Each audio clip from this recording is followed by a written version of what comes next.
मिंबर नूर पर जलवाबार सादात मशाइख उलमाए ज़वील एहतराम असातीन मिल्लत हाज़रीन अहले सुन्नत व जमाअत अस्सलामु अलैकुम व रहमतुल्लाहि व बरकातुहू।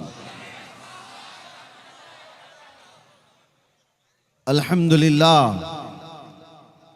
अल्हम्दुलिल्लाहिल हन्नानिल मन्नान अल्लज़ी खलक़ल इंसान व अल्लमहुल बयान वस्सलातु वस्सलामु अला रसूलिही सय्यिदिल इंसी वल जान व अला आलिही व अस्हाबिही ज़विल खैरि वल इहसान अम्मा बअद फ़अऊज़ु बिल्लाहि मिनश शैतानिर रजीम बिस्मिल्लाहिर रहमानिर रहीम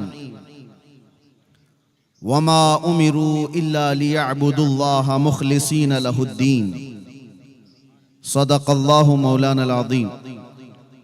बारगाह रिसालत में आप सल्लल्लाहु तआला अलैहि वसल्लम में एक बार दुरूद पाक का हदिया पेश करें। अल्लाहुम्मा सल्लि अला सय्यिदिना मुहम्मदिन मअदनिल जूदि वल करम व आलिहि व अस्हाबिहिल किराम व इब्निहिल करीम व बारिक व सल्लिम सलातन दाइमतन सरमदन अबदा।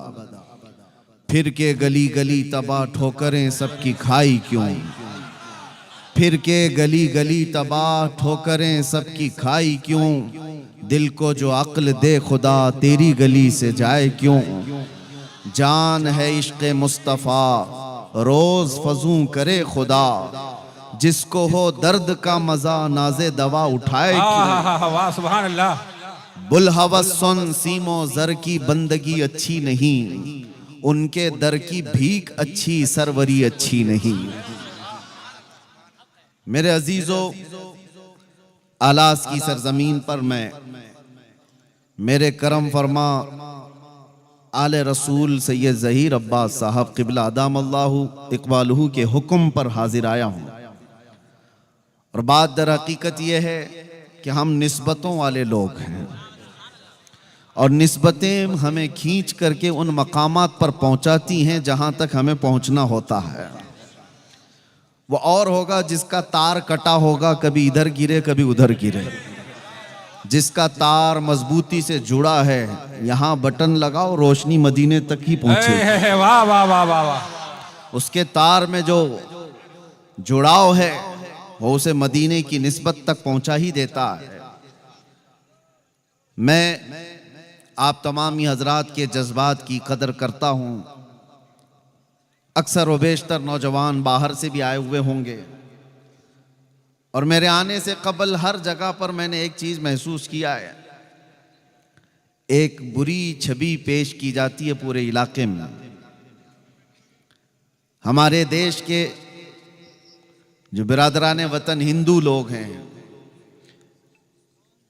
जिस भी समाज से ताल्लुक़ रखते हैं, उनके दरमियान एक चीज़ फैला दी जाती है कि मौलाना भड़काऊ भाषण करता है और लोगों में एक अलग मैसेज जाता है। मेरे अजीज़ों, मैं इसकी सफाई नहीं देना चाहता, लेकिन मैं उनको ये दावत ज़रूर दूंगा कि कभी उनकी फैलाई हुई बातों को तो बहुत सुना, हमारी बातों को भी तो ज़रा सुन लो। वाह वाह वाह वाह। कभी भी हमारा टारगेट कोई कम्युनिटी नहीं है, कोई कौम नहीं है। लोगों ने उसको तोड़ मरोड़ करके पेश किया है। एक बात याद रखें, ये भी एक चालबाजी है। आज पूरी मीडिया इस पर काम कर रही है। अगर आप किसी के बुरे काम को उंगली उठा करके बोलोगे तो कहेंगे ये पूरे समाज को गाली दे रहा है। हमें क्या पड़ी हुई है किसी को गाली देने की, किसी को बुरा कहने की। उस नबी पाक सल्लल्लाहु तआला अलैहि वसल्लम के दीन में हम हैं, जिस रसूल करीम सल्लल्लाहु तआला अलैहि वसल्लम ने रास्ता चलते हुए अकल से जो लोग पैदल हों, जिनका जहनी तवाज़ुन भी खो चुका हो, उनकी बातें तक नबी पाक सल्लल्लाहु अलैहि वसल्लम तवज्जो से सुना करते थे। हमारा ये मिजाज नहीं है। लेकिन एक बात मैं आपको बताता हूं, जो भी किसी भी जगह का हो, वो चाहे टोपी पहना हुआ हो, जुब्बा पहना हुआ भी क्यों ना हो, अगर नबी पाक सल्लल्लाहु अलैहि वसल्लम की तरफ गुस्ताखी की उंगली उठाता है तो फिर हम छोड़ते नहीं हैं।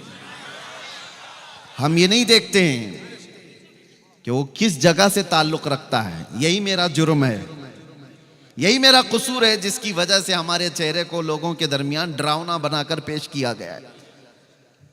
और बेचारे पुलिस डिपार्टमेंट वाले जो शुरू में जानते नहीं, लेकिन जैसे जैसे हमारे जलसे की तारीख करीब आती है उनके अंदर एक और चीज़ हलचल पैदा हो जाती है। कौन आ रहा है, ये कितनी खबरें आ रही हैं, उधर से भी फ़ोन आ रहे हैं, इधर से भी फ़ोन आ रहे हैं। मैं उनकी मजबूरी भी समझता हूँ, मैं जानता हूँ हर जगह से लॉ एंड ऑर्डर खराब हो जाएगा, डिस्टर्ब हो जाएगा।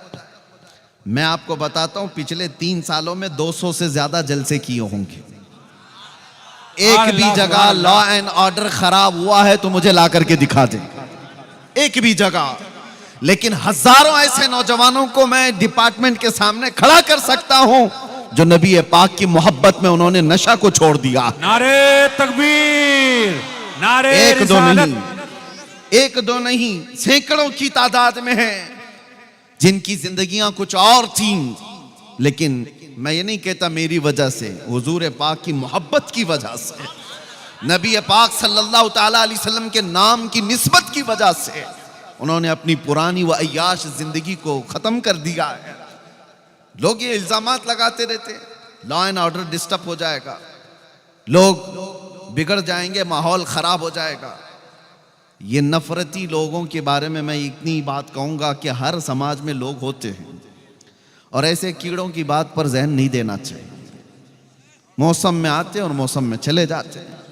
बात आप देखें, हम जिस मुल्क में रह रहे हैं ये वो देश है जहां बरसों से ऐसी डाइवर्सिटी मौजूद है कि इसको कोई तोड़ नहीं पाया, आज तक कोई तोड़ नहीं पाया।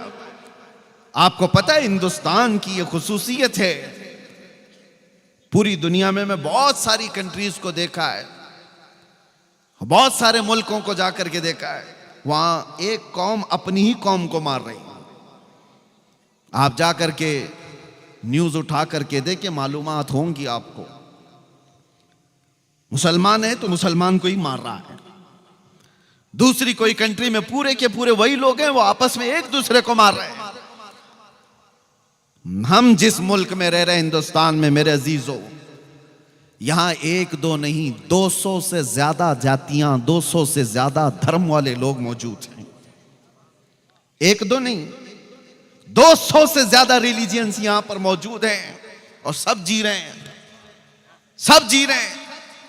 और ये सरकार गरीब नवाज का, उनके आस्थाने की बरकत का मैं ये खुल करके इजहार करता हूं कि जितने खुलकर आजादी के साथ आप अपने दीन पर इस जमीन पर अमल कर रहे हैं, दूसरी जगहों पर इतने आसानी से अमल भी नहीं है। नारे औलिया तकबीर, कामिलीन की निस्बतों का असर, नारे रिसालत। या औलिया कामिलीन की निस्बतों का असर है। ये वो देश है जहां हिंदू मुसल्ला बिछा कर देता है कि मुसलमान नमाज पढ़ ले। क्या ये देश नहीं है? हमने इन तमाम चीजों को कहां पर गाली गलौज करके खत्म किया है? किसको हमने हर्ट किया है? अभी मैं आलास आया, मेरे अजीजों, उलमा एक तरफ, अवाम एक तरफ, हाजी अपनी तरफ, लेकिन आपके इलाके के सरपंच हैं, शायद वो भी हिंदू समाज से ताल्लुक रखते हैं। आए, चादर मुझे पहनाई, हार मुझे पहनाया। ये तमाम जो तहजीब है मौजूद, फिर कौन सी वो नफरत है जो फैलाई जा रही है? अब मैं आपको बताता हूं। आज मुझे यहां पर हजरत ने भी बताया था, कसीर तादाद में हिंदू समाज से भी लोग मौजूद हैं, तो मैं उनसे कहता हूं, हमारी बातों को गौर से सुनना और कभी अपने ऊपर मत लेना, कभी अपने ऊपर ना लेना। और तुम भी अगर कभी हमारे अंदर मौजूद कोई कीड़ा हो, उसको अगर बोल रहे हो, तो हम अपने ऊपर भी नहीं लेते, हम अपने ऊपर नहीं लेते। दुनिया तालिबान को टेररिस्ट कहती है, हम डिफेंस करने नहीं जाते, क्योंकि हमें पता है हमारा उनसे कोई ताल्लुक ही नहीं। हम उनका डिफेंस करने नहीं जाते। हम सूफिया की जमात से ताल्लुक रखते हैं, वो औलिया कामिलीन की जमात से ताल्लुक रखते हैं। इसी तरह से वो बिरादराने वतन हिंदू समाज से ताल्लुक रखने वालों से मैं कहता हूं कि अगर कोई ऐसा शख्स हो जो हमारे भेदभाव को और यहाँ के माहौल को खराब करने के लिए किसी भी मुकद्दस शख्सियत को गालियां देता है तो वो तुम्हारा नहीं है, समझ करके चलो। और हम ऐसे कुत्ते की दुम पर पैर रख करके बोलेंगे। क्यों? इसलिए नहीं कि वो सिर्फ गाली दे रहा है, इसलिए कि वो देश का माहौल खराब कर रहा है, पूरे देश का माहौल खराब कर रहा है। और ऐसी जगह पर हम जो बात करते हैं वो इसीलिए दुनिया को ये हमारा चेहरा पेश किया जा रहा है कि ये भड़काऊ भाषण करता है। भड़काऊ भाषण। कैंसर का इलाज करने के लिए अगर फोड़ी को काटना पड़े तो डॉक्टर जो है वो कातिल नहीं कहलाता, डॉक्टर कातिल नहीं कहलाता। अगर कोई ऐसी फोड़ी हो जिससे कैंसर पूरे जिस्म में फैल सकता है तो उस फोड़ी को डॉक्टर काटता है, कैंची से हो चाकू से हो। लेकिन कोई ये नहीं कहता कि डॉक्टर मर्डर कर रहा है, कातिल है, चाकू का इस्तेमाल कर रहा है। नहीं, कुछ जगह ऐसी होती हैं जहां पर फोड़ी को काटने के लिए उस छुरी का इस्तेमाल डॉक्टर करता है। और कुछ कौम के अंदर ऐसे कीड़े होते हैं जिनके लिए हमारी ऐसी तेज जुबान का इस्तेमाल करना पड़ता है। बाकी हमारी आदत नहीं है, बाकी हमारी आदत नहीं। हम नरम गुफ्तगू ही करते हैं, अखलाक की गुफ्तगू ही करते हैं, मुआशरे की बुराइयों के मुतालिक लोगों को अवेयरनेस करते हैं।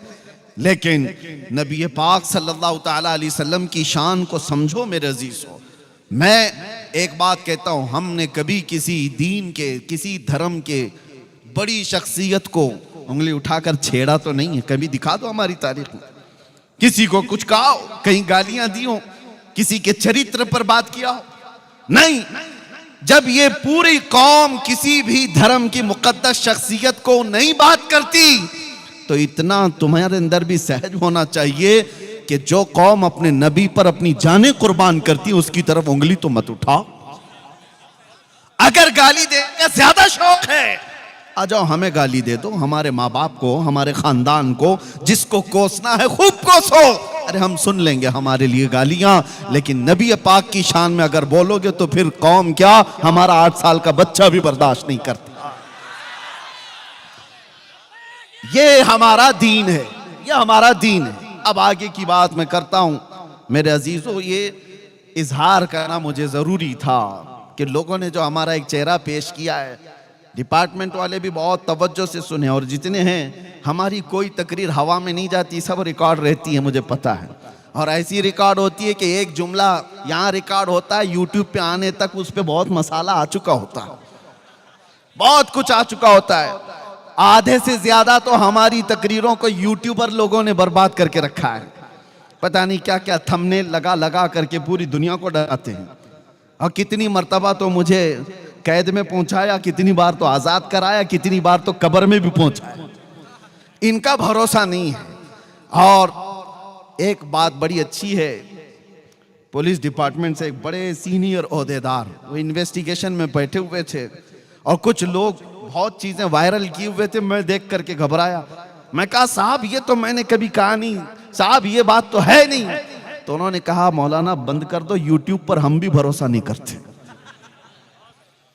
इन सब तमाम चीजों पर हम भी नहीं भरोसा करते। कानून की प्रक्रिया है। तो बहरहाल मैं जो बातें कह रहा हूं उसको तवज्जो से सुने।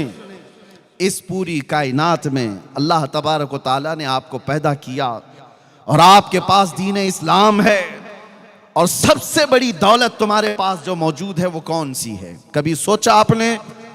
दुनिया अगरचे कहती हो सब लुट गए, हमारे सारे हालात खराब हो गए, बच्चे बिगड़ गए, आवारा हो गए, औरतें बेपर्दा हो गईं, एजुकेशन में कमी आ गई, अखलाक में गिरावट आ गई, क़ियादत खत्म हो गई, ये कौम टूटी बिखरी हुई है। सब यही तो कहते हैं आज बैकवर्ड कौम है ये, और इतनी बैकवर्ड कि सबसे नीचे तुम्हारा नाम आने लग गया, कि तुम्हारा एजुकेशन लेवल सबसे नीचे आ गया है। ये तमाम बातें तो आज मौजूद हैं, लेकिन फिर मैं कहता हूं 24 घंटे तुम रडार पे क्यों रहते हो? जब ये टूटी बिखरी हुई कौम है तो फिर हर मीडिया वाले का मुद्दा तुम ही क्यों रहते हो? उस कौम से क्यों डर है लोगों को? एक बात समझ में आती है मेरे अजीजों, कि जिसको इकबाल ने 100 साल पहले कहा था, कुछ बात तो है कि मिटती नहीं हस्ती हमारी, कुछ बात तो है कि मिटती नहीं हस्ती हमारी। सदियों रहा है दुश्मन दौरे ज़मा हमारा, यूनान और मिस्र रोमा सब मिट गए जहां से, बाकी मगर है अब तक नामो निशां हमारा। किस वजह से आज पूरी दुनिया तुम्हें रडार पर रखती है, वो समझ करके चलो। तौहीद की अमानत सीनों में है हमारे, इश्क़े रसूल की अमानत सीनों में है हमारे, आसान नहीं मिटाना नामो निशा हमारा। नारे तकबीर, नारे रिसालत, तहफ़्फ़ुज़ ईमान कॉन्फ्रेंस, अल्लामा मुफ्ती सलमान अज़हरी साहब क़िबला, अल्लामा मुफ्ती सलमान अज़हरी साहब क़िबला। बस अपने ईमान की हिफाजत करो, जो दौलत तुम्हारे पास है वो सबसे बड़ी दौलत है, सबसे बड़ी दौलत है। आज ही मैंने जुमा में एक जुमला आपके सामने अर्ज किया मीरज में, कि क्या आपने बचपन से जब से आंखें खोली मस्जिदों में नमाज तो पढ़ी होगी, पता नहीं कितनी मस्जिदों में सजदे किए, लेकिन क्या कभी सजदा करने के वक्त आपने खुदा की कोई तस्वीर सामने देखी? कभी किसी ने बनाई? नहीं, पूरी दुनिया में किसी मस्जिद में खुदा की तस्वीर नहीं होती, अल्लाह की कोई तस्वीर नहीं है। और मैं कहता हूं एक वाहिद कौम है ये जो बिना देखे सजदे में गिर जाती है, बिना देखे सजदे में गिर जाती है। ये तुम्हारा ईमान है जो अल्लाह ताला की जात पर ऐसा यकीन है तुम्हारा। अल्लाह है, सिर्फ आपने सुना है, देखा नहीं है। और दुनिया में हर आदमी ये कहता है बगैर टच किए बगैर देखे तो मैं मानूंगा नहीं। सारे लोग, अकल वाले लोग यही कहते हैं किसी भी दूसरी चीज के बारे में, लेकिन जब अल्लाह की बात आए तो ईमान वाला कभी ये नहीं पूछता किसी मौलाना से कि मैं देख करके ईमान लाऊंगा, कभी कोई नहीं कहता मैं टच करके ईमान लाऊंगा, नहीं, उसको बचपन से बताया गया अल्लाह है, उसने कभी ये पूछा ही नहीं कैसा है, कहां है, उसको बता दिया गया अल्लाह है। यही ईमान जो आज तक तुम्हें मजबूत रखा हुआ है, ये ईमान है। ये ईमान इतना मजबूत है मेरे अजीजों, तुम्हें न जुमा में कभी प्रचार करके बुलाना पड़ता है। किस मस्जिद में पोस्टर लगता है कि यहाँ जुमा होने वाली है? किसी मस्जिद का ऐलान होता है? हर इलाके में जुमा का दिन आया तो सारी सफ़ें भर गई, और सफ़ें भी ऐसी कि अमीर और गरीब, फकीर और गनी सब एक ही जगह, सब आए। न कोई वीआईपी सफ़ है, न कोई कैटेगरी वाइज सफ़ें लगती है, सब आ गए। ये कौन सी चीजें हैं जो तुम्हें इस तरह आज तक बांधी हुई हैं? वैसे देखा जाए तो दुनिया हमें यतीम कहती है कि इनका कोई कायद नहीं, इनका कोई लीडर नहीं, ये सब बिखरे हुए लोग हैं। लेकिन आओ जुमा का वक्त आए तो यही बिखरे हुए एक सफ में खड़े नजर आते हैं, एक आवाज पर झुक जाते हैं। किसी एक साहब ने पूछा था मिलिट्री को जो ट्रेन किए हुए हैं, यूएस की मिलिट्री, जापान की मिलिट्री, चाइना की मिलिट्री, उनसे पूछा गया था कि अगर कोई 10,000 की मिलिट्री को आपको तरतीब देना है तो कितना टाइम लगेगा? किसी जर्नल ने कहा, बड़े शख्स ने कहा अगर 10,000 की फौज को तरतीब में लाना है तो 2 से 4 घंटे लग सकते हैं। किसी मुल्क ने कहा 6 घंटे लग सकते हैं। किसी ने कहा बहुत फास्ट लेवल पर ये पूरी तरतीब देना हो तो 1 घंटा लग सकता है। ये ट्रेंड फौज है, ट्रेन सोल्जर्स हैं जिनका पूरा का पूरा ऐसा तजुर्बा है कि वही काम करते हैं। तो उस शख्स ने मुस्कुरा करके कहा कभी आओ हरम काबा में और कभी आओ हरम मुस्तफा में। 1000 नहीं, 2000 नहीं, 1 लाख से ज्यादा लोग खड़े हैं।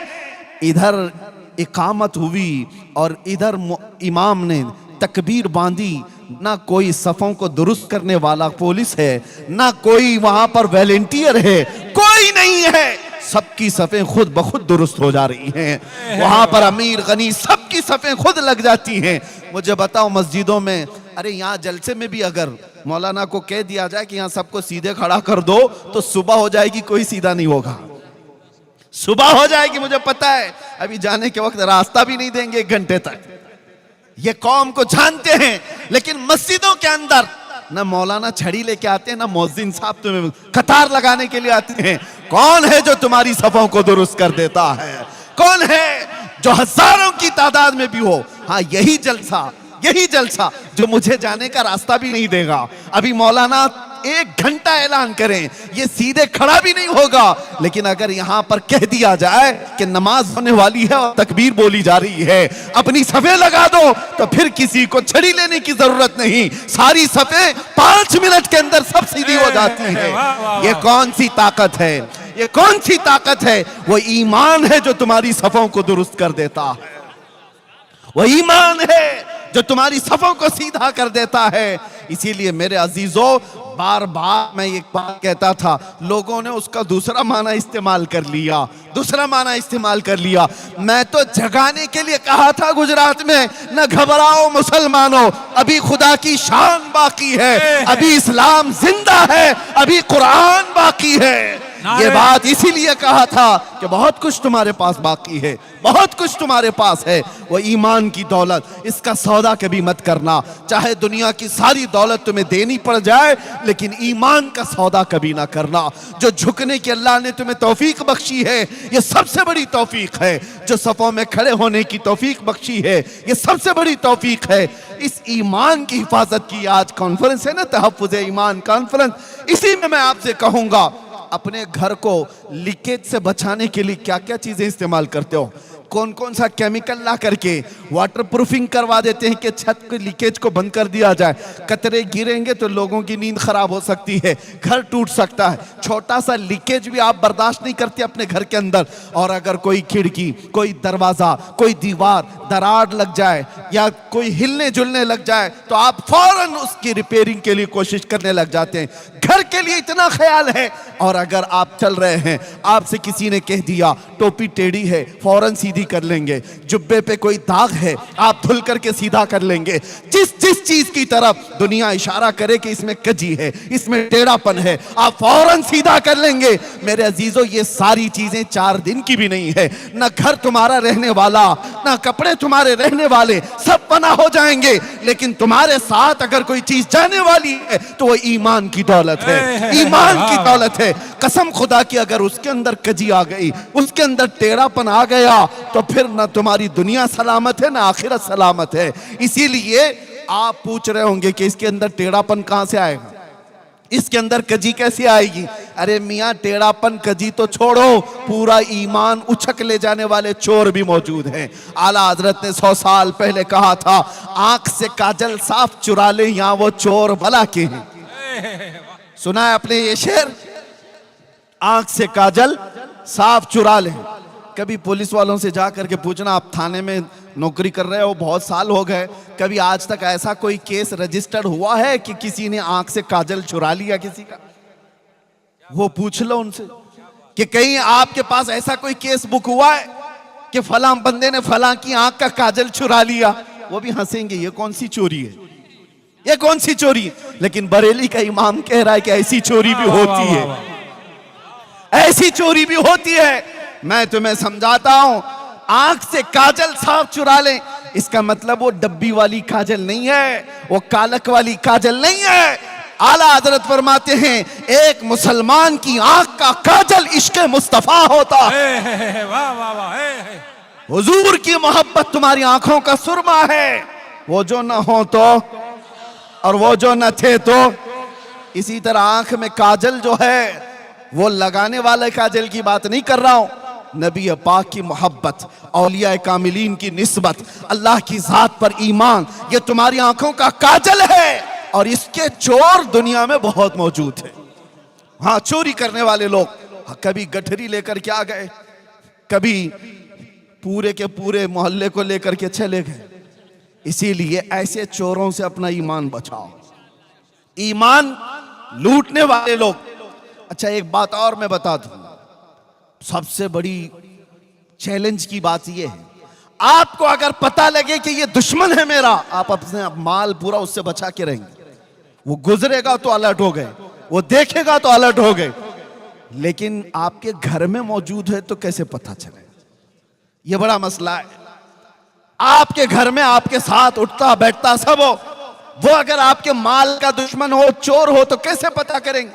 यही सिचुएशन आज हमारी है। अगर कोई दूसरा शख्स होता जिसको आप देख रहे हैं कि मुशरिक है और मेरे ईमान का चोर हो सकता है, आप बच जाएंगे। लेकिन टोपी दाढ़ी वाला, जुब्बे कुब्बे वाला, तुम्हारे साथ चलने फिरने वाला और इश्क़े रसूल से पूरा अंदर से खाली है, लेकिन देखने में बड़ा नमाजी लगता है, हाजी भी लगता है, ज़कात खूब बांटता है, लेकिन अंदर से वो खाली है और बहुत बड़ा चोर है।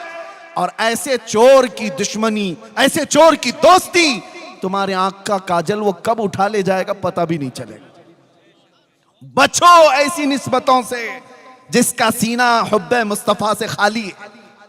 जो नबी पाक की बात आए तो आए काएं करता है। और फिर हाँ, कितने ऐसे, अभी देखो बौछार होती है सोशल मीडिया पर कि मौलाना मजार पर गए, खड़े हो गए, मौलाना नमाज के बाद खड़े हो गए, या नबी सलाम अलैका कह रहे हैं, मौलाना ये कर रहे हैं, नबी का नाम आया तो खड़े हो गए। मैं उन जालिमों से कहता हूं, कोई नेता आए तो उसके छाटने के लिए तुम खड़े हो जाते हो। तुम्हें मुबारक दुनिया के वो कुछ है, हमें मुबारक हमारे नबी की इज्जत। हम अपने नबी पाक के नाम पर खड़े होते हैं तो ये अल्लाह की अता है कि अल्लाह ने अपने नबी के गुलाम में ये तौफीक बख्शी है कि वो अपने नबी के नाम पर खड़े होते हैं। ये वो लोग हैं जो साथ रहते हैं और ईमान के डकैत हैं, ईमान के चोर हैं। इसलिए मेरे अजीजों, हर दाढ़ी जुब्बा वाला, हर टोपी कुर्ते वाला ये मत समझ लेना कि साहिब ईमान है, ये मत समझ लेना साहिब ईमान है। बचपन में हमने सुना था कि एक बात कही जाती थी कि काबुल में सब घोड़े नहीं होते, गधे भी होते हैं। इसी तरह से मेरे अजीजों, ये जो सारी चीजें आपको नजर आ रही, बहुत सारे लोगों को, बच्चों को मुझे आज बताना इसलिए जरूरी है कि ये पूरा दीन और ईमान ये गूगल से सीख रहे हैं, ये सारे इंटरनेट से सीख रहे हैं। सोशल मीडिया पर कोई आया, दो आंसू बहाया, क्या क्या बयान है इसका, दिल को छू जाता है। हाँ, उधर फरेफ्ता हो गए। और इनकी मिसाल ऐसी है, मैं आपको बता दूं, हमारे एक बुजुर्ग आलिम दीन ने कहा था, तवज्जो है नौजवानों, सुनो, ईमान की हिफाजत के लिए बात कर रहा हूं। ये अंधा बगोला देखा है आपने, वो वाइट कलर का, क्या कहते हैं आपके यहां? बगोला ही ना, बहुत खूबसूरत दिखता है, बहुत खूबसूरत रहता है। एक बार किसी तालाब में जाकर बैठा और सर झुकाए बैठा है, उसकी खूबसूरती पर कौन नहीं फिदा, और भोलापन भी इतना दिखता है, इतना भोला है, कभी किसी को टच भी नहीं करता। और ऐसी भोलेपन पर कुर्बान होकर छोटी छोटी मछलियां उसमें आ गई, मछलियों में एक शोर मच गया। अल्लाह वाले आए हुए हैं, बहुत बड़े बुजुर्ग आए हुए हैं, अरे चलो सब जियारत के लिए। सारी मछलियां कह रही हैं, एक छोटी मछली दूसरी मछली से कह रही है, इतना नूर है चेहरे पर, इतने खूबसूरत हैं, और सर झुकाए सुबह से तस्बीह पढ़ रहे, तस्बीह पढ़ रहे हैं। चलो सारी मछलियां जियारत के लिए। अरे भगदड़ मची हुई थी, सब मछलियां जा रही हैं बगोला देखने के लिए। एक दादी अम्मा भी थी, बड़ी मछली थी, उसको खबर मिली कि ये सब कहां जा रही हैं, तो सबों ने कहा कि आज तो एक अल्लाह वाले हैं, लंबी चोंच है, उजले कपड़े हैं, तस्बीह पढ़ रहे हैं, आंख बंद है, सर झुका हुआ है। उस दादी अम्मा ने कहा वो चोर है। कहा तुम उसको अल्लाह वाला समझ रही हो, मत जाओ। तो इतना उसने कहा तो वही हुआ जो हमारे साथ होता है। सारी मछलियों ने कहा, अरे अम्मा ये पुराने ख्यालात की है, यह हमें बुजुर्गों से मिलने से रोकती है। यही कहते हैं ना उलमा, जब किसी बुराई को रोकते हैं तो तुम क्या कहते हो, ये मौलाना लोगों का मसला है, हमें तो अपना ऐश करने दो, हमें एंजॉय करने दो। जब बुराइयों से रोका जाता है, क्योंकि ये नबी पाक सल्लल्लाहु अलैहि वसल्लम के नायब हैं और अल्लाह ताला इनकी जुबान से तुम्हारी इस्लाह फरमाता है। जब ये बोलते हैं उलमा तो कान लगा करके सुनो कि क्यों कहा जा रहा है, क्यों कहा जा रहा है। नौजवानों को ऐसा लगता है कि हमें जीने नहीं देते ये लोग, हर चीज पे रोक टोक करते हैं, तुम्हें बाद में पता चलेगा होगा क्या। दादी अम्मा तो बहुत रोकी, मछलियां सब मुखालिफ हो गई।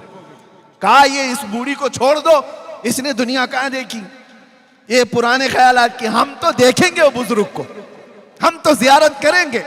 और सबों ने मिलकर के जत्थे के जत्थे जा करके जियारत पर चली आई।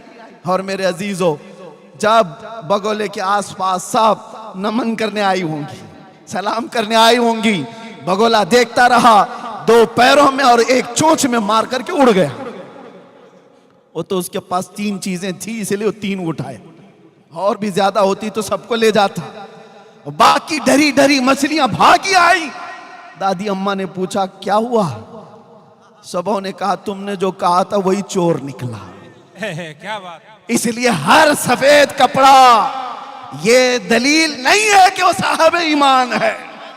वाह वाह वाह वाह। दिखने में चेहरा भोला भाला हो और हाथ में तस्बीह लेकर के घूमता हो, जरूरी नहीं कि वो अल्लाह वाला है।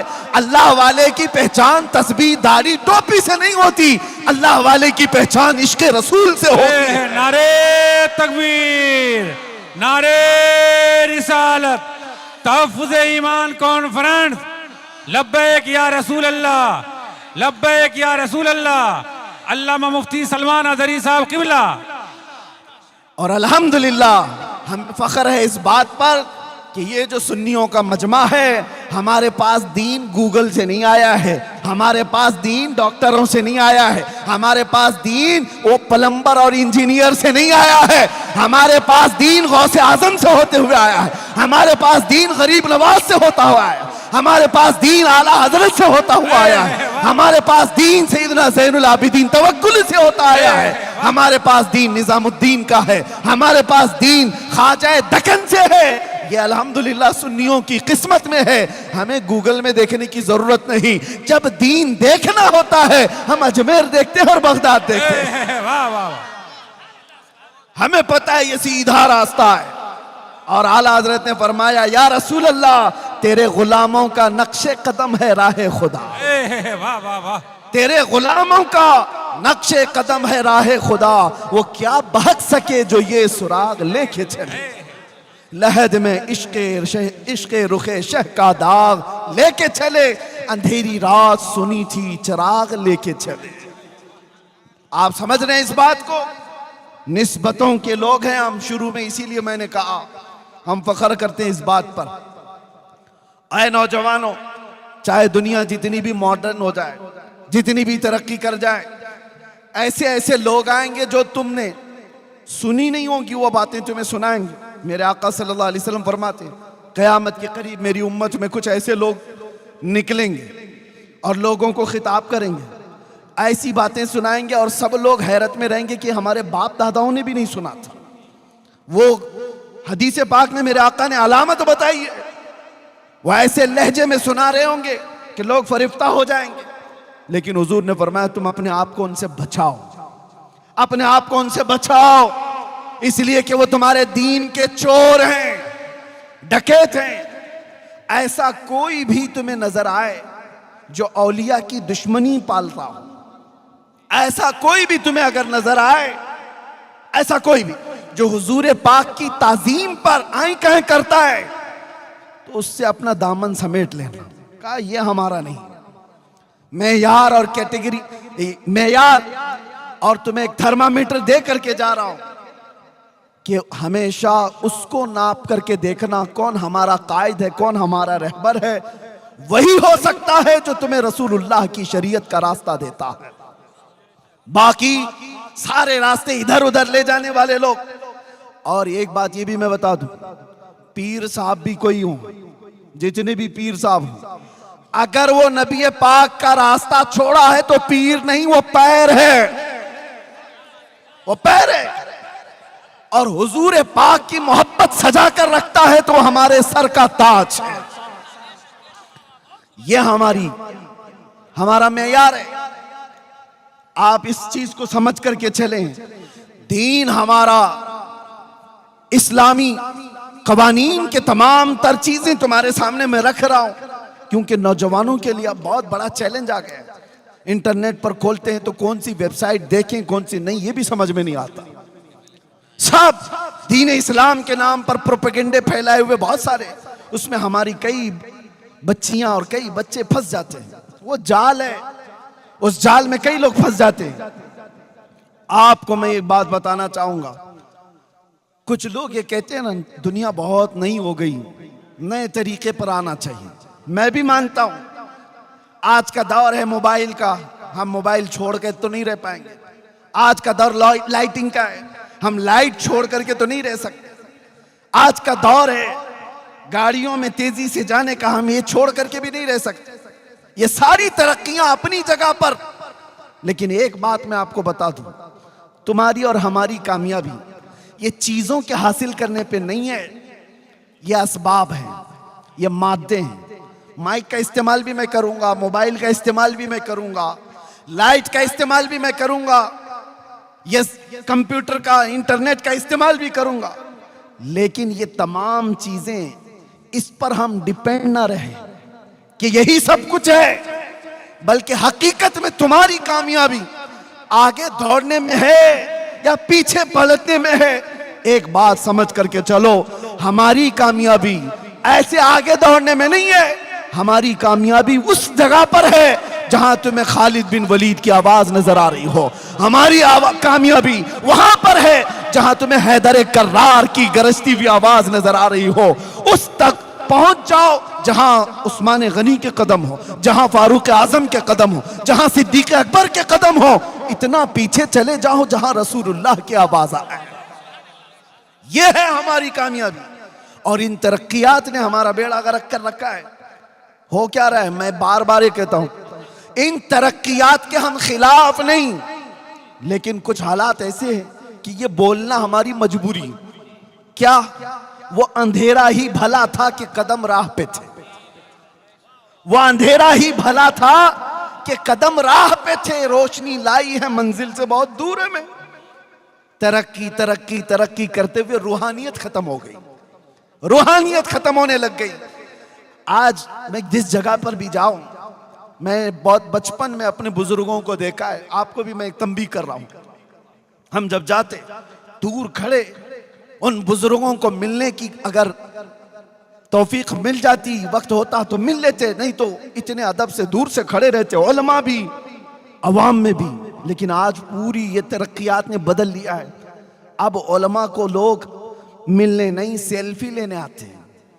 सबसे पहले इनका मोबाइल उठेगा, तकरीर सुनने के लिए यहां पर हजारों की तादाद में होंगे, लेकिन इसमें तो 75% वो हैं जो खुद नहीं सुन रहे, मोबाइल को सुना रहे हो लोग।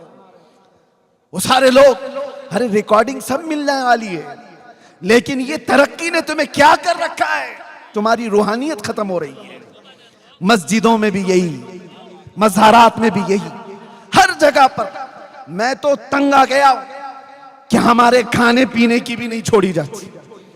हद तो ये है, कुछ इलाकों पर मैं मेहमान बन करके जाऊं, कमरे में सुबह से शाम तक बैठे हुए हैं, इस्तिंजा के लिए जाने का वक्त नहीं है।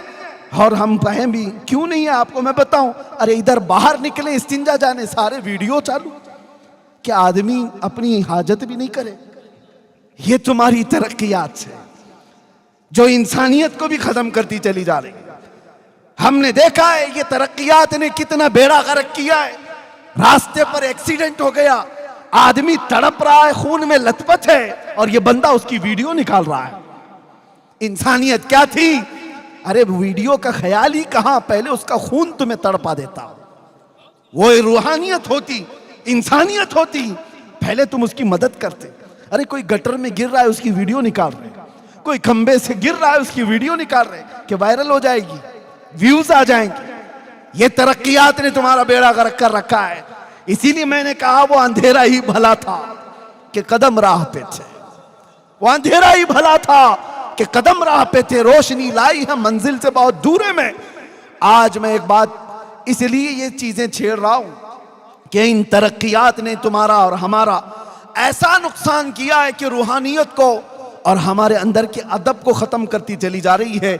इसीलिए मेरे अजीजों, ये आस्ताने जो औलिया के हैं, यहां हम क्यों आते हैं पता है? इन आस्तानों पर हमारा क्या रखा है? लोग हमसे सवाल करते हैं, गरीब नवाज के आस्ताने पर क्यों जा रहे हो, क्या मिलने वाला है?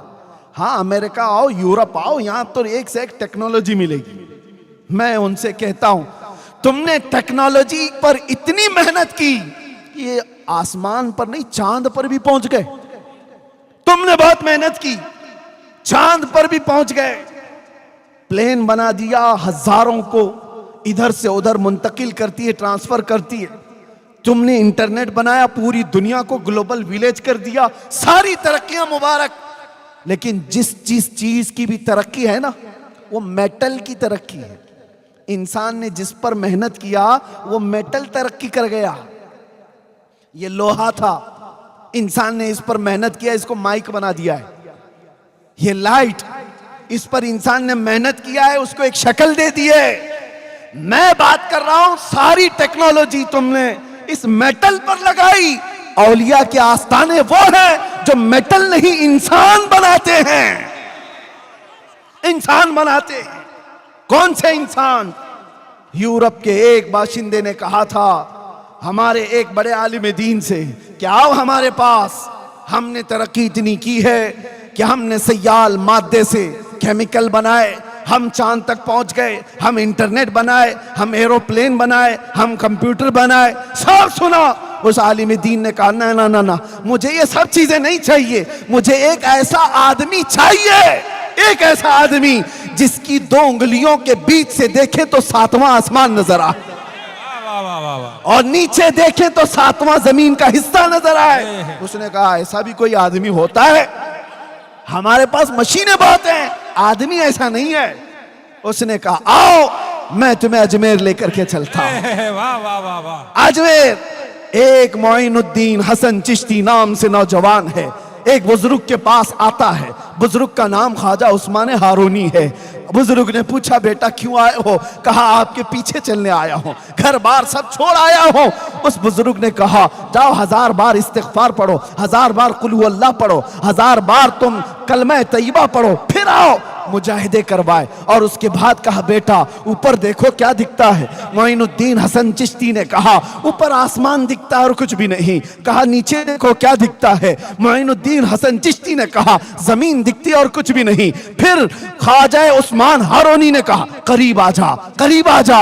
मोइनुद्दीन हसन चिश्ती करीब आए। ये जवान है, वो बुजुर्ग है। मुर्शिद ने अपनी दो उंगलियां मोइनुद्दीन हसन चिश्ती की आंखों पर रख दी और उसके बाद कहा बेटा मेरे 2 उंगलियों के कमान के दरमियान से जानिबे आसमान देखो, अब बताओ क्या दिखता है? मोइनुद्दीन हसन चिश्ती ने नजर उठाई और कहा पहला आसमान भी दिख रहा है, दूसरा और तीसरा भी दिख रहा है, चौथा और 5वां भी दिख रहा है, छठा और 7वां भी दिख रहा है। नहीं नहीं, अर्श खुदा तक नजर आ रहा है। वाह वाह वाह। कहा नीचे देखो, नीचे क्या दिख रहा है? 2 उंगलियों के बीच से, पीरो मुर्शिद की 2 उंगलियों के बीच से मोइनुद्दीन हसन चिश्ती ने देखा और कहा मुझे पहला और दूसरा जमीन का हिस्सा भी, तीसरा और चौथा भी, 5वां और छठा भी, 7वां भी, यहां तक के तहतुस सरा तक नजर आ रहा है। ये तारीख की सच्चाइयां हैं। उस बुजुर्ग आलिम दीन ने कहा ये वाकया बता करके वो यूरोप के तरक्कियात और मॉडर्न दुनिया के बाशिंदे आजा, मैं तुझसे मेटल की तरक्की नहीं पूछता। तुमने मिसाइल भी बनाए, पेट्रोट मिसाइल भी, जो दुनिया को तबाह बर्बाद कर देता है। मैं तुमसे पूछता हूं एक ऐसा बंदा ला करके दिखा दो जो जमीन पर बैठकर लौहे महफूज को पढ़ लिया करता। वाह वाह वाह। नारे तकबीर, नारे रिसालत। तहफ़्फ़ुज़ ईमान कॉन्फ्रेंस अल्लामा मुफ्ती सलमान अज़हरी साहब क़िबला, सरज़मीन आला शरीफ हजरत अल्लामा सैयद ज़हीर अब्बास साहब क़िबला। ये जो आस्थाने हैं यहां इंसान बनाए जाते हैं, इसलिए हम इन आस्थानों पर आते हैं। लोग ये समझते हैं कि सिर्फ बच्चे मांगने आते हैं, बिजनेस मांगने आते हैं। नहीं मियाँ, पहले इंसान बनो, इंसानियत तुम्हारे अंदर आए। और ये आस्थाने सबसे पहले इंसानियत सिखाते हैं, इंसानियत। सूफिया इकराम की तालीमात में सबसे पहली तालीम यह है किसी को ठेस ना पहुंचाओ, किसी को तकलीफ ना पहुंचाओ। यह सूफिया की तालीमात में है। अरे सरकार गरीब नवाज जब यहां पर आए, आज भी उन पर भौंकने वाले कुछ कीड़े हैं। कीड़े नहीं, कुत्ते हैं। भौंकता कीड़ा नहीं है, कुत्ता है। लेकिन मुझे उनसे गरज नहीं। गरीब नवाज की अगर तालीमात देखते, कभी भी उन्होंने अजमेर मोहल्ला में आकर के किसी को ठेस पहुंचाया हो, किसी को मारा हो, किसी को दर्द पहुंचाया हो, तारीख में एक बार भी ला करके दिखा दो। अरे लोगों ने उनका पानी बंद कर दिया और उनका खाना बंद कर दिया, उनके ऊपर पता नहीं क्या क्या चीजें की। लेकिन ये दुर्वेशों के आस्थाने ऐसे हैं, इनका हाल क्या है पता है? वो मैं आज आपको देकर के जाता हूं। जुनैद बगदादी सूफिया के इमाम है, सूफिया के इमाम है। एक बार अपने मुरीद के साथ जा रहे थे दरिया दजला के पास, और दरिया में देखा ये बिच्छू डूब रहा है। बिच्छू को तैरना नहीं आता। आपने हाथ डालकर बिच्छू को निकालना चाहा कि डूब जाएगा, मर जाएगा। जैसे ही आपने हाथ डाल करके निकाला और बिच्छू ने डंक मार दिया। आपने हाथ झटक लिया, फिर गिर गया। दूसरी मर्तबा फिर उसको उठाए। बिच्छू का डंक ये आसान नहीं है, बहुत जहरीला होता है और तड़पता है आदमी। जुनैद बगदादी ने दूसरी मर्तबा बिच्छू को उठाया, फिर डंक मार दिया, फिर आपने पटक दिया, लेकिन छोड़ा नहीं उसको। उनका मुरीद साथ में है, देख भी रहा है। तीसरी मर्तबा जुनैद बगदादी ने मजबूती से उसके डंक को पकड़ा और उठा करके बाहर फेंक दिया। बिच्छू चलता हुआ सूखे में चला गया, लेकिन डंक का असर तो था। मुरीद ने पूछा, हुजूर वो मूजी जानवर है, ईजा देने वाला, जहरीला, वो डंक पे डंक मार रहा है और आप उसको बार बार निकाल रहे हैं। जुनैद बगदादी ने सूफिया का मैसेज दिया, अपने मुरीद से कहा, बिच्छू की आदत है डंक मारना, वो अपनी आदत पर अमल कर रहा है। सूफिया की आदत है मदद करना, मैं अपनी फितरत पर अमल कर रहा हूं। नारे तकबीर, नारे रिसालत, फैजान औलिया किराम, फजाइल औलिया किराम। इसलिए मेरे अजीजों, ये तसव्वुफ की तालीमात है, औलिया की तालीमात है, जहां से हमें ईजा देना नहीं सिखाया गया है, डंक मारना नहीं सिखाया गया है, डंक मारने वाले को भी उठाना सिखाया गया है। ये तालीमात है हमारी। अब आओ आगे एक और बात मैं आपसे कहता हूं। इन औलिया के आस्थानों पर हम क्यों आते हैं? यही बात चल रही है। बात इसलिए चल रही है कि यहां सिर्फ बच्चे मांगने नहीं आते, बिजनेस मांगने नहीं आते, इंसान बनने के लिए आते हैं। इंसान बनने के लिए आते हैं कि अखलाक इनके अंदर आ जाए। ये हर धर्म में मौजूद है, हर रिलीजियन में आप देखेंगे कुछ लोग तपस्या करते हैं आत्मा की शांति के लिए, वो अपनी अपनी तपस्या कर रहे हैं। ये सूफिया कामिलीन वो लोग हैं जो मैल कचेल वाला जो इंसान है, जब इनके पास आता है तो अपनी नजरों से उसके दिल को साफ करते हैं, उसको इंसान बनाते हैं, अखलाक सिखाते हैं। जो उसके अंदर बुराइयां आ गई हैं शैतान की तरफ से, उसको निकाला जाता है। बहुत सारी बुराइयां, आज हालात हमारे ऐसे खराब है मेरे अजीज, हमें कोई साफ करने वाला मुर्शिद भी दिखता नहीं। मैं सबकी बात नहीं कर रहा हूं, अक्सर कौन है जो हमारी तरबियत करता हो, जो नजरों से हमारे दिलों को पाक करता हो, हमारी रूह को बुलंदी पर पहुंचाता हो? ऐसा कोई दिखता नहीं। इसलिए आज हम आस्थानों पर आते हैं, इसलिए नहीं कि सिर्फ यहां चादरें चढ़ाओ, संदल चढ़ाओ, फूल चढ़ाओ और चले जाओ। अरे उन औलिया को तुम्हारी चादरों की कोई जरूरत नहीं, अल्लाह ने उनको जन्नती चादर पहनाया हुआ है। अल्लाह तबारक व तआला ने उनको जन्नती लिबास पहनाया। एक चादर रखी जाती है इसलिए कि मुमताज हो, यह आम खबर नहीं है, यह अल्लाह वाले की खबर है। लोग अगर हमसे सवाल करते हैं तो उसकी वजह भी मैं बता देता हूं कि अगर हमारे औलिया कामिलीन की कब्रों पर चादर रखी जाती है तो क्यों काबे पे गिलाफ क्यों चढ़ाया गया है? इसलिए कि वो आम घर नहीं है, वो अल्लाह का घर है। कुरान पे गिलाफ क्यों होता है? इसलिए कि वो आम किताब नहीं है, अल्लाह की किताब।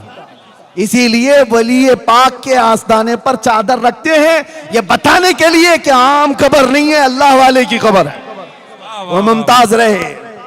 मस्जिद पे मीनार क्यों होता है? बगैर मीनार के क्या नमाज नहीं होगी? मीनार का नमाज से कोई ताल्लुक ही नहीं। क्यों रखा जाता है? सिर्फ इसलिए कि उसकी अजमत और उसकी शौकत लोगों को पता चले ये आम घर नहीं, अल्लाह का घर है, अलग रखा जाता है। हाँ, बाकी रही बात, लोगों ने इसी को सब कुछ समझ लिया कि चादर पे चादर, चादर पे चादर, चादर पे चादर, वो 1 फीट से जाकर के 10 फीट की हो जाए, पुल पे पुल। हाँ ठीक है, फूल इसलिए रखे जाते हैं कि जब तक वो तरोताजा होते हैं वो तस्बीह पढ़ते हैं, कब्र वाले को उसका फायदा है। लेकिन बहुत सारी चीजें मेरे अजीजों, आस्ताने इसके लिए नहीं है। आस्ताने इसलिए हैं कि हमारा दिल का मैल कचेल इनकी बारगाह में हाजिरी पर धुल जाए, पाक हो जाए। और जो गया और वैसा ही मैला दिल लेकर के आया तो वो क्या हाजिरी दिया, कौन सी हाजिरी दिया और कौन से उर्स में आया। उसके ना अखलाक बदले, ना उसके अंदर की कोई चीज नहीं बदली, तो क्या आस्ताने पर आया और क्या चला गया। इसलिए आज ये बात भी मुझे बतानी जरूरी है। तीसरी एक बात कि हम इंसान बनने के लिए आते हैं, अखलाक सुधारने के लिए आते हैं। तीसरी एक बड़ी बात कि आज बहुत बड़ा टेंशन है, जो मैंने कहा ना, चोर घूम रहे हैं, ईमान छीनने वाले, आंख से काजल साफ चुरा ले, यहां वो चोर भला के हैं। तेरी गठरी ताकी है और तूने नींद निकाली है। सूना पास है, सूना बन है, सोना जहर है, उठ प्यारे। सूना गोल्ड तुम्हारे पास है, जंगल का राज है, सूना बन है, और ऐसे वक्त में सोना जहर है, उठ प्यारे। तू कहता है मीठी नींद है, तेरी मथी निराली है, शहद दिखाए जहर पिलाए, कातिल डाइन शोहर कुश, इस मुर्दार पे क्या ललचाए, दुनिया देखी भाली है। अब मैं आपसे कहता हूं, इन चोरों से बचोगे कैसे। अरे आपके घर में माल रखा है, तिजोरी में है, कहीं पर भी है, फिर भी अगर डर लगता है तो पुलिस से जाकर कह दोगे, साहब मुझे डर लगता है फलां चोरी कर लेगा, पहले से इंटीमेशन दे देता हूं, ये चोर है, ये मेरे घर के आसपास घूम रहा है, कभी भी चोरी कर सकता है, मैं आपको बता रहा हूं। तो पुलिस आपकी सिक्योरिटी के लिए वो अपनी मेहनत लगाएगी, वो कोशिश करेगी कि इसका घर लुटने ना पाए। ये तो अपने घरों को चोरी होने से बचाने के लिए पुलिस के पास गए। मैं पूछ रहा हूं, ईमान के लुटेरे चोरों से बचने के लिए कौन सी पुलिस के पास जाओगे, कहां जाकर पहले रिपोर्ट करोगे। आप देख रहे हैं कई लोग ईमान के चोर हैं, तो ऐसी चोरी होने से अपने आप को बचाने के लिए क्या करना है, तो कुरान पढ़ो।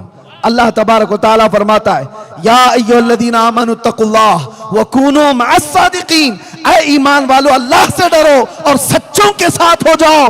सच्चे कौन हैं, ये सच्चे सिद्दीक़ अकबर हैं, सच्चे फारूक आज़म हैं, सच्चे उस्मान गनी हैं, सच्चे हैदर कर्रार हैं, सच्चे हसनैन करीमैन हैं, सच्चे मारूफ करखी हैं, सच्चे जुनैद बगदादी हैं, सच्चे गौसे आज़म अब्दुल कादिर जिलानी हैं, सच्चे गरीब नवाज हैं, सच्चे महबूबे इलाही हैं, सच्चे साबिर कलियरी हैं, सच्चे फरीदुद्दीन गंजे शकर हैं, सच्चे ख्वाजा दक्कन हैं, सच्चे इमाम अहमद रजा खां हैं। ये वो सच्चे लोग हैं, इनके साथ हो जाओ, अल्लाह तुम्हारे ईमान की वैसी हिफाजत फरमाएगा। नारे तकबीर, नारे रिसालत, मसलके आला हजरत, इश्को मोहब्बत, इश्को मोहब्बत, फैजान हुजूर गरीब नवाज अल्लामा मुफ्ती सलमान अजहरी साहब किबला, तहफ़्फ़ुज़ ईमान कॉन्फ्रेंस सरजमीन आला शरीफ हजरत अल्लामा सैयद ज़हीर अब्बास साहब किबला। अब बात समझ में आ गई, अपने ईमान को बचाना है तो कहां जाना है, औलिया कामिलीन की निस्बतों की तरफ। अगर ये निस्बतें तुम्हारी नहीं है तो कोई भी चोर कब के ईमान ले जाएगा। कितने नौजवान ऐसे आज बहकते हुए दिखाई दी, बहुत सारे। मैं मुंबई में रहता हूं, कुछ साल पहले एक नौजवान आया कि एक कोई ऐसे पीर साहब आए हैं, वो कहते हैं कि उन पर नमाज फर्ज नहीं है। मैंने कहा गौस पाक भी ऐसे नहीं बोलते, सिद्दीक़ अकबर ने भी नहीं कहा। ये तुम्हारा पैर कितना बड़ा हो गया, पीर नहीं, पीर नहीं, जो नबी पाक की शरीयत को छोड़ा वो पीर, वो पैर है। मैंने पूछा इतना बड़ा कैसे हो गया, कहते नहीं नहीं वो दिल की नमाज पढ़ते हैं, दिल की नमाज पढ़ते हैं। कभी तो ये कहते नहीं वो यहां बैठते हैं, मक्का में नमाज पढ़ते हैं, मदीने में पढ़ लेते हैं, वो बैठते यहाँ हैं। मैं कहा खाना यहाँ क्यों खाते हैं, जमजम वहीं से पी लें, मदीने में ही खजूर खा लें, खाना तो बराबर लगता है। नमाज के लिए कहते मक्का में पढ़ लेते, मदीने में पढ़ लेते। ये शैतान है, शैतान है, वो पीर नहीं है, तुम्हारा ईमान लूट लेगा। एक नौजवान मेरे पास आया, वो ये कहने लगा कि वो कहते हैं 8 खुदा है कलमे में, 8 मोहम्मद है कलमे में, लोगों को पता ही नहीं। अच्छा इनकी एक ट्रिक मैं आपको बताऊं, ऐ नौजवानों, बचना ऐसे गुमराहों से, बचना। वो सबसे पहले तुम्हें क्या कहते हैं, मौलाना के पास मत जाना, हमारे बारे में वो बुरा कहेंगे, पहले से इसके दिमाग में डालते हैं। और जब नौजवान हमारे पास आए, हम कहते हैं अरे बाप रे वाह, इतना खतरनाक कहां से अकीदा ले आया, तो कहता मेरे पीर साहब तो पहले ही बोले थे मौलाना हमारे खिलाफ बोलेंगे। करामत, उसको फिर करामत लग गई। ये सारी ट्रिक है, ये साइकोलॉजी है, इस्तेमाल करते हैं ये ढकोसले बाबा। एक बात मैं आपको बता दूं, नमाज किसी के लिए माफ, किसी के लिए है। गौसे पाक ने कभी नमाज कज़ा नहीं की, गरीब नवाज ने कभी नमाज नहीं कज़ा की। अरे मेरे नबी जिनकी शरीयत है, रसूलुल्लाह ने नमाज नहीं छोड़ी। और ये आज का कोई पैर के है कि मेरी नमाज माफ हो गई। मैंने अज़राहे तफरीह कल उनसे एक बात कही थी, वो आज आपको भी कह देता हूं। कोई भी ऐसा पीर कहे कि मेरे ऊपर नमाज फर्ज नहीं है, मैं भी मानता हूं 4 लोग ऐसे हैं जिन पर नमाज फर्ज नहीं, 4 लोग ऐसे हैं जिन पर नमाज फर्ज नहीं। या तो पहला नाबालिग बच्चा, नाबालिग बच्चे पर नमाज फर्ज नहीं, या तो पागल हो तो नमाज फर्ज नहीं, नमाज अकल वाले पे है, नमाज पागलों पे नहीं है। 2 हो गए। नंबर 3, औरत की हर महीने जो माहवारी आती है उतने दिनों उसको नमाज फर्ज नहीं, नमाज माफ है उसको। 4थे नंबर पर औरत को बच्चा हो जाए, बच्चे के बाद 40 दिन या उससे कम जितने भी निफास की हालत है, उन दिनों में औरत को नमाज माफ। 4 ही लोग हैं जिन पर नमाज माफ है। मैं मुरीद साहब से पूछा और पीर साहब से पूछो, ये 4 में तुम कौन से हो? या तो तुम्हारा पीर नाबालिग होगा, या तो तुम्हारा पीर पागल होगा, और बाकी 2 चीजें तो बड़ी डेंजर है। पूछ के देख लो, ये 4 तो नहीं है। और ये स्प्रे ऐसा मारा था, 8 साल हो गए अभी तक आया ही नहीं पीर साहब। इसलिए याद रखो, बाखुदा खुदा का यही है दर, जो रसूलुल्लाह को छोड़े वो दर है ही नहीं, वो रास्ता ही नहीं है। बाखुदा खुदा का यही है दर, नहीं और कोई मफर मकर जो वहां से हो यही आके हो, जो यहां नहीं तो वहां नहीं।